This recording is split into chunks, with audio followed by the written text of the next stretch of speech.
En el año 1954, imágenes como estas eran comunes. La sociedad de la época no permitía a afrodescendientes en las universidades y los trataba injustamente a causa de una diferencia: el color de su piel. Por ejemplo, les tocaba sentarse en la parte de atrás del bus y no podían usar los mismos bebederos que usaban los blancos. Debían usar bebederos especiales, bebederos solo para negros. Durante muchos años, la población afrodescendiente vivió la injusticia de no tener garantizados los mismos derechos que sí tenían garantizados los que tenían la piel más clara. Sin embargo, muchas personas que sabían que ahí había un problema y que tocaba solucionarlo, lucharon para cambiar esa situación.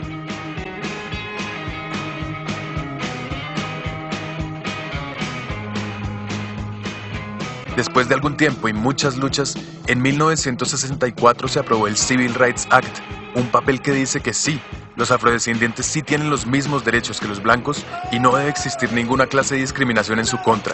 Aunque con que ese papel existiera y estuviera en el Congreso no se iba a arreglar todo de la noche a la mañana. Una ley es un papel, y para que llegue a la realidad hace falta mucho más trabajo. Es aquí donde recordamos personajes como Martin Luther King, como Mohamed Ali, como Malcolm X, como Tommy Smith y John Carlos, y bueno, como tantos otros que llevaron el mensaje de ese papel a la base de la cultura y realmente ayudaron a cambiar formas de pensar en los hogares norteamericanos y dieron pie para que algo como esto fuera posible, para que cupiera en la cabeza de los norteamericanos que un presidente afrodescendiente los podía representar a todos. Hoy en día el problema no se ha acabado, pero es solo una minoría la que insiste en un concepto tan salvaje y arcaico como el del racismo. Ahora, vean esto. Para el principio del siglo XX, un legado histórico que trataba a las personas con discapacidad como fenómenos, como retardados o como incapaces, había logrado que la discapacidad fuese considerada por la mayoría de las personas como una maldición o como un castigo divino.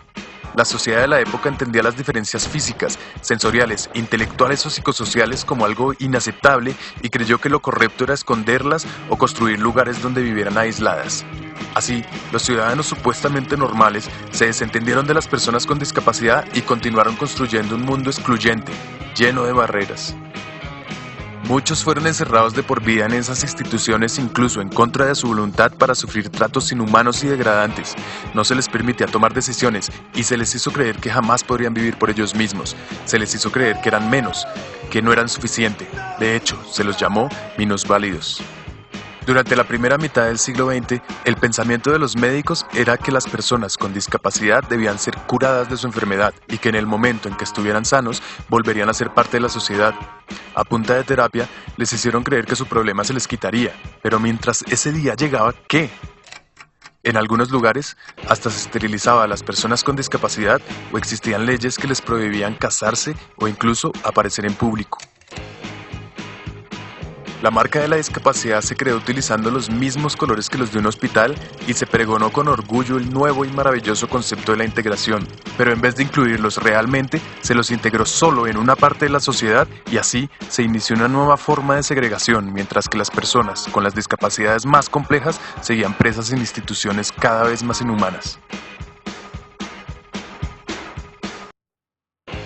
Durante la segunda mitad del siglo, ya se tenía claro que eso era un problema y cogió fuerza un movimiento que buscó acabar con esa opresión. Inspirados en otros movimientos de derecho civil, las personas con discapacidad empezaron a manifestarse demandando sus derechos. Activistas lucharon por lograr avances en accesibilidad a los sistemas de transporte masivo, a los sitios públicos, a la información, a la salud, a la educación, al empleo, es decir, a las cosas básicas que cualquier persona tiene derecho.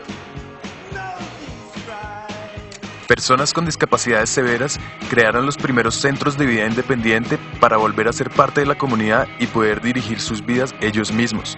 Se empezó a usar la consigna "nada sobre nosotros, sin nosotros", y así se empezó a participar en el proceso de diseñar leyes que realmente los tuvieran en cuenta. La lucha a través de los años ha desembocado en un movimiento de derecho civil en todo el mundo.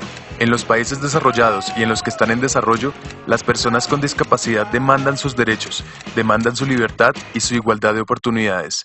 Y aparte de las leyes que en cada país se han ido desarrollando, en 2006 aparece la Convención de Derechos de Personas con Discapacidad de Naciones Unidas, un instrumento internacional que dice que la discapacidad no la tiene la persona, sino que resulta de la interacción entre personas con deficiencias y las barreras debidas a la actitud del entorno que evitan su participación plena y efectiva en la sociedad en igualdad de condiciones con las demás.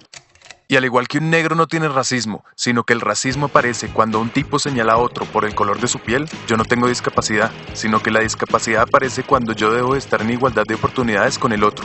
Lo que tienen las personas son algunas limitaciones que pueden sobreponerse gracias a ciertos ajustes que implementados garantizan la igualdad de oportunidades. Y pilas, son la sociedad y el gobierno los que tienen que garantizar estos ajustes.